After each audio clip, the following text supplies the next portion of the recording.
ዘፈንን አዛዜል የተባለ አጋንንት እንዳስተማረ ታውቃላችሁ? ሰላም የተወደዳችሁ ኦርቶዶክሳውያን፣ ዲያቆን ዳግማዊ ሰለሞን ነኝ። በዛሬው ክፍላችን ደግሞ የምንወያየው ዘፈን እንዴት ተጀመረ ወይም ዘፈን ማን አስጀመረው፣ የዘፈን ኃጢአትነት እንዴት በመጽሐፍ ቅዱስ ይታያል፣ እንዲሁም ደግሞ ዘፈን እንዴት ማቆም እንችላለን የሚለውን የምንመለከት ይሆናል። ሁላችሁም ይህንን ቪዲዮ እስከ መጨረሻው ድረስ እንድትከታተሉ እንጠይቃለን። ላይክ እና ሰብስክራይብ ያላደረጋችሁም ሰብስክራይብ በማድረግ ቤተሰቦቻችን እንድትሆኑ እንጋብዛለን። እንግዲህ በመጽሐፍ ቅዱስ ላይ ከብሉይ ኪዳን ስንጀምር የመጀመሪያው ዘፈንን ማን አስጀመረው የሚለውን መልስ የምናገኝበት መጽሐፈ ሄኖክ ምዕራፍ 2 እና ምዕራፍ 3 ላይ ይሆናል። በመጽሐፈ ሄኖክ ምዕራፍ 2 ላይ ሲጀምር ከወደቁት መላእክት ወይም ደግሞ የእግዚአብሔር ልጆች የተባሉት መላእክት ከሰው ልጆች ጋር እንደተገናኙ ብሎ ያስረዳናል። ይህም እንዴት ነው ብለን ስንመለከት በጸሎት ሃይማኖት ትርጓሜያችን ወይም ደግሞ በኦሪት ዘፍጥረት ምዕራፍ 6 ሲተረጎም በእንደዚህ አይነት መልኩ ይነገረናል። በዕለተ እሁድ አሃደ አንድ አደረገ ቢሉ በመጀመሪያው ዕለት መላእክትን ፈጠረ፣ እንዲሁም ደግሞ ጨለማን ፈጠረ።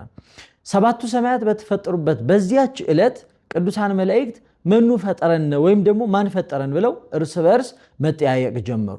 ከነሱ መካከልም በደረጃ ከፍ ያለው የበላይ የነበረው በድሮ ስሙ ቅዱስ ሳጥናኤል የሚባለው በአሁኑ ደግሞ ሰይጣን ብለን የምንጠራው ወደ ላይ ሲመለከት ማንም የለም፣ ከሱ በታች ግን ብዙ መላእክት አሉ። እኔ ፈጠርኳችሁ ብላቸውስ ብሎ አሰበ። አስቦም አልቀረም። ለመጀመሪያ ጊዜ ከዓለም ሁሉ ሐሰትን በልቡ አፍልቆ የተናገረ የመጀመሪያ ውሸተኛ የሚባለው ይህ ሰይጣን ምን አለ? አነ ፈጠርኩ አላቸው። እኔ ፈጠርኳችሁ ሲል በመላእክት መካከል እጅግ መወዛገብና ግራ መጋባት መጣ።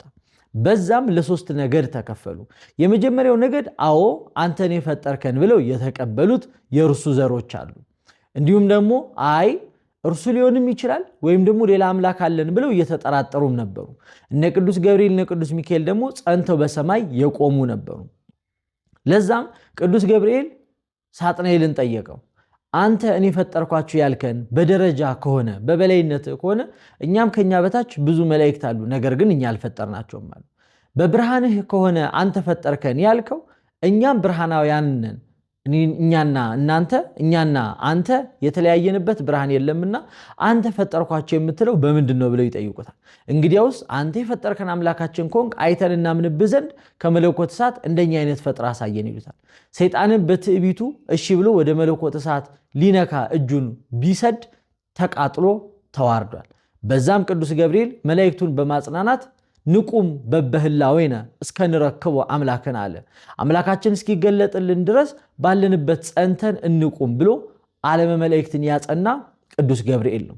ለዛም እግዚአብሔር ውለታውን ይመልስለት ዘንድ ትልቁን ብስራት የብስራቱን ትልቅ የተባለውን ለእመቤታችን ለቅድስት ድንግል ማርያም የመውለዷን አምላክን የመውለዷን ዜና እንዲያበስር ቅዱስ ገብርኤል መርጦ ሽልማት ሰጥቶታል ማለት ነው። ሽልማቱ በዚህ ምክንያት የሆነ እንደሆነ አበው ያስተምሩናል። በዛም ለሶስት ከተከፈሉ በኋላ በዚህ ውዝግብ ውስጥ እግዚአብሔር አምላክ በብርሃን ተገለጠ። እርሱም ወደ እነርሱ አያቸውና የተጠራጠሩት የአየር አጋንንት ሆነው ይወድቃሉ። ያመኑት ሰይጣንን ያመኑት ከሰይጣን ጋር ወደ ጥልቅ ጨለማ ወደ ታች ይወርዳሉ። እነ ቅዱስ ገብርኤል እነ ቅዱስ ሚካኤልም በሰማይ ጸንተው ይቆማሉ። በዚህም አማካኝነት የወደቁት መላእክት የተባሉት በተራራ ላይ ሆነው በተገኙበት ጊዜ መጽሐፈ ሄኖክ ይህንን ይነግረናል። እነሱም ወደ ታች ሲመለከቱ የቃየል ዘሮችን ይመለከታል። የቃየል ዘሮች ደግሞ ቃየል አቤልን በመግደሉ ምክንያት ቃየልም ተሳዳጅ ሆኖ ፈሪ ድንጉጥ ሆኖ በመሰደዱ ምክንያት የአቤልን መንትያ ይዞ ከደብር ቅዱስ ከተባለው ተራራ አዳምና ሔዋን ከልጆቻቸው ጋር ሆነው እግዚአብሔርን ከሚያመሰግኑበት ተራራ ወርዶ በምድር ነበር። ቃየልም ከአቤል መንትያ ጋር ከነበረችው ሴት ጋር ግንኙነት በማድረግ ዘሩን አብዝቶ ብዙ ልጆችን ወልዶ ነበርና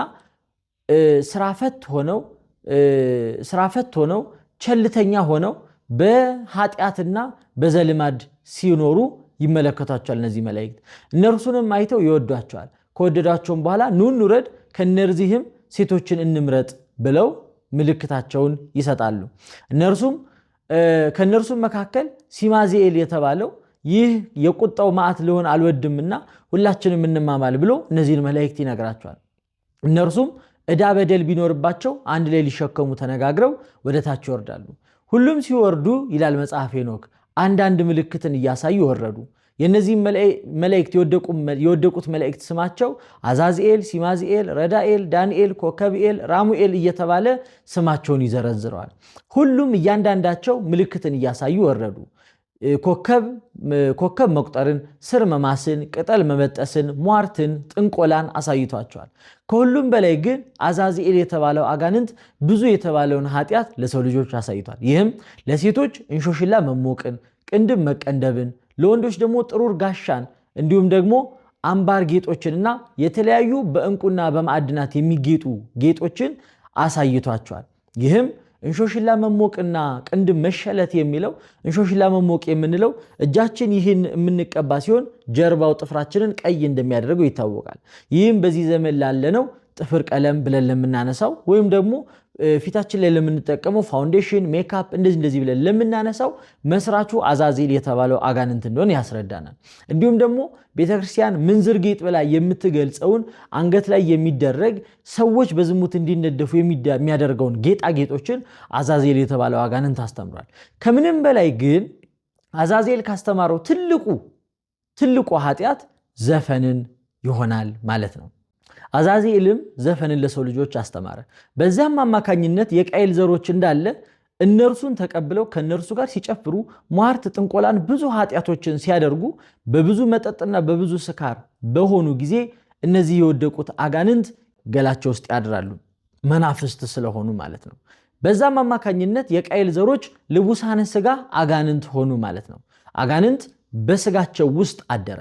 በዛም ሆነው ብዙ ጭፈራ፣ ብዙ ዝሙት፣ ብዙ ዳንኪራ በሆነበት ጊዜ የአቤል ምትክ የሆነው ሴት የሱ ዘሮችና አዳምና ሔዋን በደብረ ቅዱስ ሆነው ሰማይን ልክ እንደዚህ ኮርኒስ ቅርብ ሆኖላቸው የእግዚአብሔርን የሚሰጣቸውን ተስፋ ገነትን እያዩ በጸሎት የሚተጉት እታች ከደብረ ቅዱስ ከተባለው ተራራ እታች ያሉትን የቃየል ዘሮችን ዘፈንና ጩኸት ሰሙ።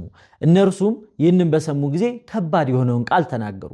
ኑ እንውረድ እንመልከታቸው አሉ።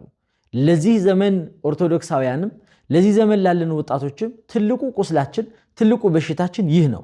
ኑ እንውረድ፣ ከከበረችው ከቤተ ክርስቲያናችን ከከበረው መንፈሳዊ ሕይወታችን ኑ እንውረድ ተባብለን በጓደኛ ግፊት በራሳችን የኃጢአት ምኞትና ሐሳብ ከቅዱስ ሥጋው ከክቡር ደሙ ሕይወት ከዘላለማዊ ሕይወት ከጸሎትና ከጾም ተለይተን ወደ ኃጢአቱ ወደ ዘፈኑ የሚያስወርደን ይህ ጥያቄ ነው። ነገር ግን ይህንን ብለን ለምንወርድ ኦርቶዶክሳውያን ልክ የሴት ዘሮች ኑ እንውረድ ተባብለው ከወረዱ በኋላ ያገኟቸው ልቡሳነ ሥጋ አጋንንት የሆኑትን የቃየል ዘሮች ነበር። እነርሱንም ወደዳቸው። ከእነርሱም ጋር ብዙ ዘፈኖችን፣ ዝሙትን፣ ዳንኪራን አደረጉ። ያንንም በማድረጋቸው ልጆችን ወለዱ። የተወለዱትም ልጆች መጽሐፈ ሄኖክ ሲነግረን ራእይት የሚባሉ 3000 ክንድ የሚያካክሉ ርዝመታቸውን ለመረዳት ያህል ከምድር ላይ ሆነው ፀሐይን እስከ መንካት ድረስ የሚያክሉ ረጃጅም ሰዎችን ተወለዱ። ይህም እግዚአብሔር በእነርሱ ላይ ያሳደረው ቁጣ ነበር።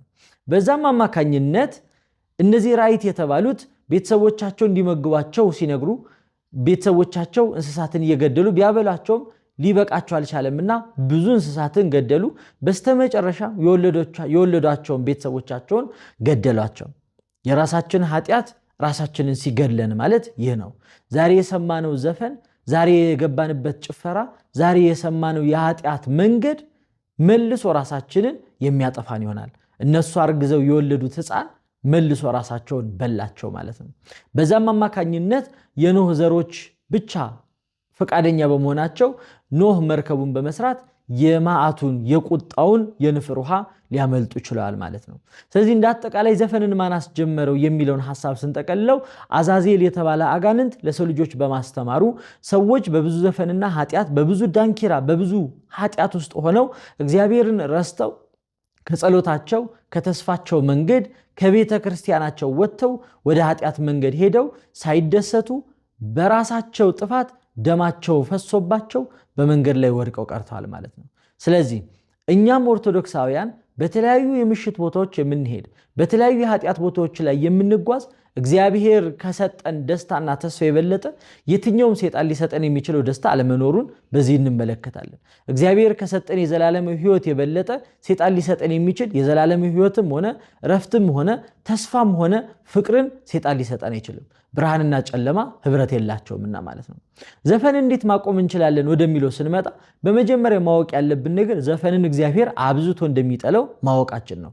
ለዛም ደግሞ የቅዱስ ጳውሎስ በገላትያ መልእክቱ ይህን ይላል፣ የሥጋ ሥራም የተገለጠ ነው ይለናል። ይህም ዝሙት፣ እርኩሰት፣ መዳራት፣ መናፍቅነት፣ ምቀኝነት፣ መለያየት፣ ሟርት፣ ጥንቆላና መጨረሻ ላይ ዘፋኝነት ይላል። ይህንንም በገላትያ መልእክት ምዕራፍ 5 ቁጥር 19 ላይ እናገኘዋለን።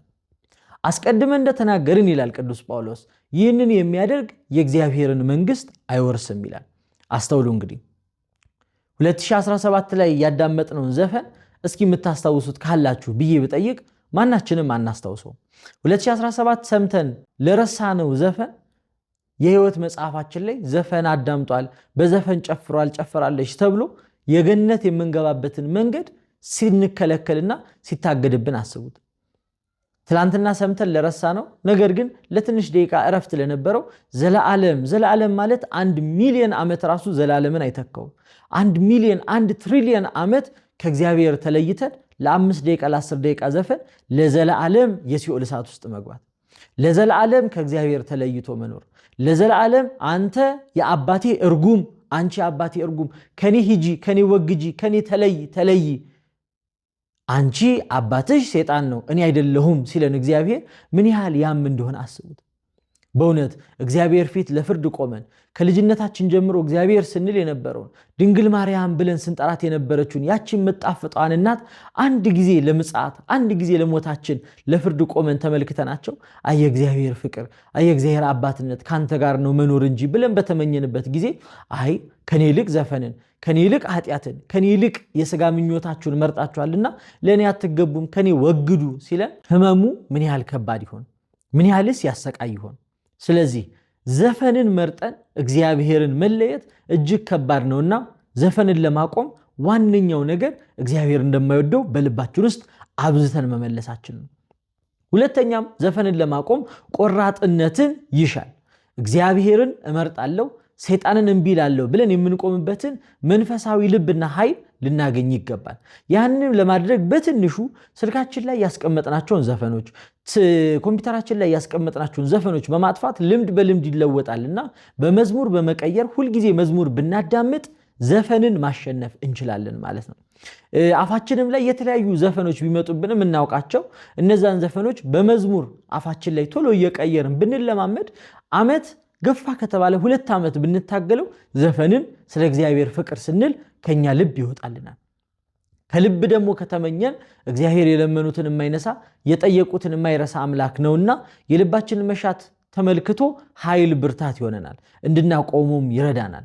ከምንም በላይ ግን በዕለተ ዓርብ የተሰቀለው ቀራንዮ ላይ ደሙ የፈሰሰውን መድኃኒታችን ኢየሱስ ክርስቶስን እያሰብን ስለኛ ፍቅር ሲል የሞተውን ጌታችን አምላካችን መድኃኒታችን ኢየሱስ ክርስቶስ እኛን ከሞት ሊያወጣን ነውና ከሞት ባርነት ከሲኦል እሳት ነፃ ያወጣንን አምላክ መልሰን እርሱን መካድ በዘፈን ላይ ዘፈን በኃጢአት ላይ ኃጢአትን ሰርተን ተመልሰን በሞት ባርነት መያዝ የለብንምና ስለ እግዚአብሔር ፍቅር ስንል ኃጢአትን እምቢ ልንለው ይገባል ማለት ነው። እግዚአብሔር አምላክ በቸርነቱ ይርዳን።